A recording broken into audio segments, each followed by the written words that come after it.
Silchar news 24 আপনাদেরকে স্বাগতম জানাই। আজ হলো 13 জুলাই সোমবার। আজকের কয়েকটি বিশেষ গুরুত্বপূর্ণ খবর নিয়ে আসলাম। আজকের প্রথম খবরটি হলো সাহারা ইন্ডিয়াতে টাকা জমা পড়া সকলদের জন্য এসেছে একটি ভালো খবর। সাহারা ইন্ডিয়া ও সেবির মামলায় আজ 13 জুলাই সুপ্রিম কোর্টেতে শুনানি হবে। কারণ হলো সাহারা ইন্ডিয়াতে এখনো পর্যন্ত অনেক গ্রাহকের টাকা জমা রয়েছে। এ নিয়ে আজ 13 জুলাই সুপ্রিম কোর্টেতে রায় প্রদান করা হবে, যার ফলে সাহারা ইন্ডিয়াতে টাকা জমা পড়া গ্রাহকেরা টাকা ফেরত লাভ করিতে পারেন বলে খবর এসেছে। আপনাদের সাহারা ইন্ডিয়াতে টাকা জমা রয়েছে নাকি কমেন্টে নিশ্চয়ই জানাবেন। এদিকে ফেসবুক ইনস্টাগ্রাম ব্যবহারকারীদের জন্য এসেছে একটি জরুরি খবর। এবার থেকে শিশুদের ভিডিও এবং ফটো ইনস্টাগ্রাম ও ফেসবুকেতে আপলোড করিতে পারিবেন না। অন্যথায় ফেসবুক ইনস্টাগ্রাম অ্যাকাউন্ট বন্ধ করার সঙ্গে কঠোর শাস্তি দেওয়া হবে বলে কেন্দ্রীয় সরকার থেকে জানানো হয়েছে। এদিকে প্রধানমন্ত্রী সূর্যঘর প্রকল্পের অধীনে সোলার প্যানেল নিয়ে এসেছে একটি ভালো খবর। সোলার প্যানেলেতে যে সাবসিডি দেওয়া হয়, এবার কেন্দ্রীয় সরকার থেকে সাবসিডি আরো বৃদ্ধি করা হয়েছে। প্রধানমন্ত্রী সূর্যঘর প্রকল্পের অধীনে এবার 1,30,800 টাকা পর্যন্ত রাজ সাহায্য প্রদান করা হবে এবং 1 কিলো থেকে 3 কিলো ওয়াট পর্যন্ত সোলার প্যানেল লাগাতে পারিবেন এবং বিদ্যুতের বিল সম্পূর্ণ বিনামূল্যে হবে বলে কেন্দ্রীয় সরকার থেকে জানানো হয়েছে। এদিকে রাজ্যের ভেঞ্চার স্কুল প্রাদেশিকরণ নিয়ে রাজ্য সরকার থেকে বড় সিদ্ধান্ত গ্রহণ করা হয়েছে। রাজ্যের 8,000টি ভেঞ্চার স্কুলের ভিতরেতে কয়েকটি প্রাদেশিকরণ করা হবে বলে রাজ্য সরকার থেকে জানানো হয়েছে।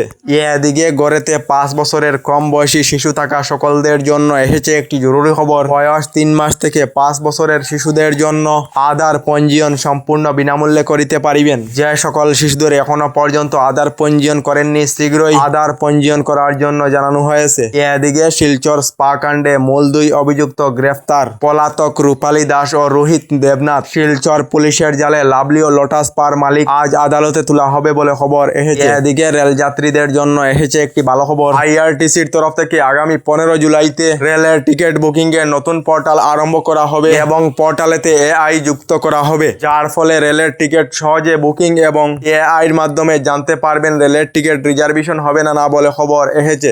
এদিকে আবহাওয়া বিজ্ঞান কেন্দ্রের পূর্বাভাস অনুযায়ী আগামী 14 জুলাই পর্যন্ত রাজ্য জুড়ে অ্যালার্ট জারি করা হয়েছে। বরাক উপত্যকার 3টি জেলা সহ রাজ্যের বিভিন্ন জেলায় আগন্ত 2 দিন পর্যন্ত ভারী বৃষ্টিপাতের সম্ভাবনা রয়েছে, যার ফলে আবহাওয়া বিজ্ঞান কেন্দ্রের তরফ থেকে রাজ্যের বিভিন্ন জেলায় অরেঞ্জ, ইয়েলো এবং রেড অ্যালার্ট জারি করা হয়েছে। বরাকের কুশিয়ারা, সিংলা ও লঙ্গাই নদীর জল স্থিতা অবস্থায় রয়েছে। বৃষ্টি যদি না থামে তাহলে ভয়াবহ বন্যা পরিস্থিতি হতে পারে বলে খবর এসেছে।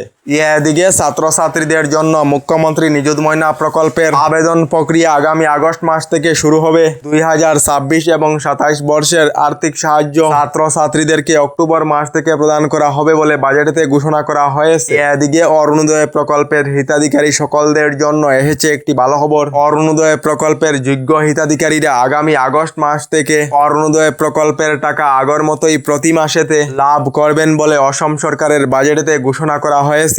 এদিকে বহু বিবাহেতে লিপ্ত থাকা কোনো লোকেদেরকে সরকারি সুবিধা অর্থাৎ অরুণোদয় প্রকল্প, সরকারি ঘর এবং বিভিন্ন সরকারি সুবিধা থেকে বঞ্চিত রাখা হবে এবং বহু বিবাহ করা যে কোনো লোক সরকারি চাকরিতে থাকিলে চাকরি থেকে বরখাস্ত করা হবে বলে রাজ্য সরকার থেকে জানানো হয়েছে।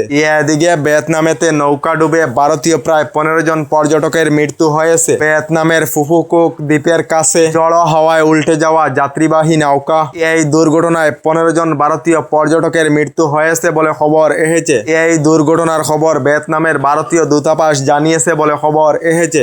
এদিকে এখনো পর্যন্ত সরকারি ঘর লাভ না করা সকলদের জন্য এসেছে একটি ভালো খবর। প্রধানমন্ত্রী আবাস যোজনার অধীনে 220.12 কোটি টাকার আবন্টন পাওয়ার সঙ্গে সঙ্গে 16,810টি ঘরের অনুমোদন লাভ করেছে রাজ্য সরকার, যার ফলে এখনো পর্যন্ত যে সকলেরা সরকারি ঘর লাভ করেননি শীঘ্রই সরকারি ঘর লাভ করবেন বলে রাজ্য সরকার থেকে জানানো হয়েছে। আমাদের ডেইলি খবরগুলি ভালো লাগলে আমাদের ভিডিওতে লাইক দিয়ে চ্যানেলটিকে সাবস্ক্রাইব করে নেবেন।